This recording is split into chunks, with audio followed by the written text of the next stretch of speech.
धर्म किए धन ना घटे, नदी न घटे नीर। अपनी आँखन देख लो, कह गए दास कबीर। कबीर कहते हैं कि जिस प्रकार एक नदी का जल लोगों के पीने से कम नहीं होता, ठीक उसी प्रकार धर्म करने से धन का ह्रास नहीं होता। धन विस्तार होता है, उसकी वृद्धि होती है। वास्तव में कबीर मात्र नाम नहीं, अपितु विचार मंथन का सागर हैं। उनके कुछ विचार हम उनके दोहों के रूप में जानते हैं, उन पर चिंतन मनन करते हैं, परंतु उन्हें समझने के लिए यह नाकाफी है। संत कबीर के पद और साखियां थोड़े में ही बहुत कुछ कहने की क्षमता रखती हैं। वे अपने पदों से समाज को सही मार्ग दिखाते हैं और विदेशी आक्रांताओं पर निर्भीकता से तीखे प्रहार करते हैं। कांकर पाथर जोड़ी के मस्जिद ली चिनाए, ता चढ़ मुल्ला बांग दे, क्या बहरा हुआ खुदाए। प्रखर और क्रांतिकारी व्यक्तित्व के धनी संत कबीर का जन्म वाराणसी में लहरतारा के पास ज्येष्ठ पूर्णिमा विक्रम संवत 1456 को हुआ था। यह वह समय है जब विदेशी आक्रांता राष्ट्र को हड़प रहे थे।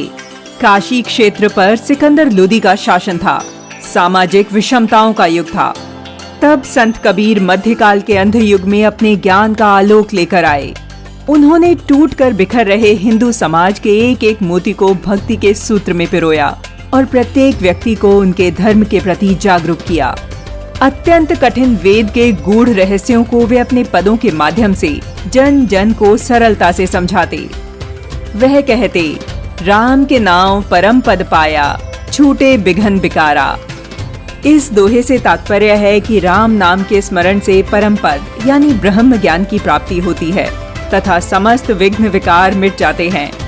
हिंदू धर्म के विशिष्ट अद्वैत वैष्णव शाखा के संत रामानंद को कबीर का गुरु माना जाता है, परंतु उस काल की स्थिति को समझकर उन्होंने सगुण उपासना से अधिक निर्गुण उपासना के माध्यम से लोक जागरण किया।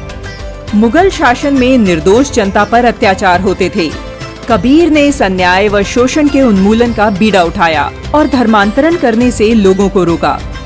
सिकंदर लोदी ने कबीर को प्रताड़ित करने का घोर प्रयत्न किया, परंतु हर बार उसे मुंह की खानी पड़ी। संत कबीर आक्रमणकारियों के प्रति हिंदू समाज को जगाने का भी प्रयास करते। वे कुछ मुट्ठी भर लोगों को अपनी मातृभूमि की रक्षा के लिए लड़ते देखते तो दुखी हो जाते। सुखिया सब संसार है, खावे और सोवे, दुखिया दास कबीर है, जागे और रोवे। इस दोहे के माध्यम से दूरदृष्टा कबीर दो प्रकार की निद्रा की बात करते हैं, पहली सामाजिक और दूसरी आध्यात्मिक निद्रा। वे कहते समाज गहरी नींद में सो रहा है जो भविष्य के लिए खतरनाक है। उनकी ये चिंता सच में परिवर्तित होती आज स्पष्ट दिखाई पड़ रही है। कबीर साहित्य में जहाँ एक और वेदांत के तत्व ज्ञान, माया, प्रेम और वैराग्य की गूढ़ता मिलती है, वहीं उनके साहित्य में समाज सुधार का प्रखर शंखनाद भी है। उनकी वाणी में अंधविश्वास व कुरीतियों के विरुद्ध मुखर विरोध दिखता है। उन्होंने अपने पदों के माध्यम से आडंबरों, रूढ़िवादी परंपराओं पर निर्भीकता से चोट की। उन्होंने पशु हत्या को लेकर भी तीखा प्रहार किया और मांसाहार करने वालों को भी जमकर फटकार लगाई।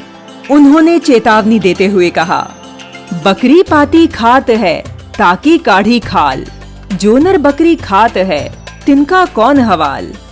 इसका अर्थ है बकरी तो सिर्फ पत्ते खाती है और इतने से ही उसकी खाल उतार ली जाती है, तो सोच कर देखिए जो लोग बकरी खाते हैं उनका क्या हाल होने वाला है। तीखे प्रहारों के बावजूद कबीर के स्वर में विद्रोह, हीनता व द्वेष का भाव जरा भी नहीं दिखता। उनकी वाणी में आत्मविश्वास है, चिंता है, दूरदृष्टि है। एक सच्चे साधक में वीरता का गुण विद्यमान होता है।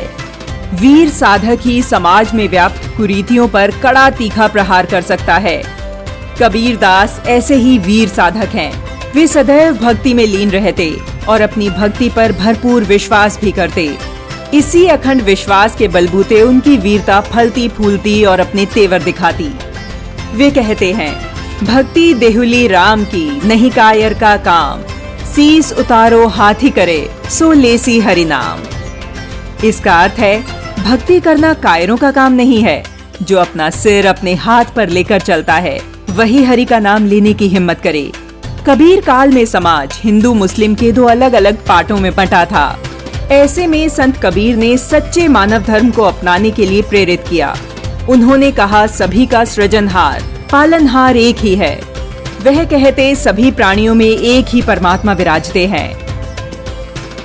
एक है पवन, एक ही पानी, एक ज्योति संसारा, एक ही खाक घड़े सब भांडे, एक ही सिरजनहारा।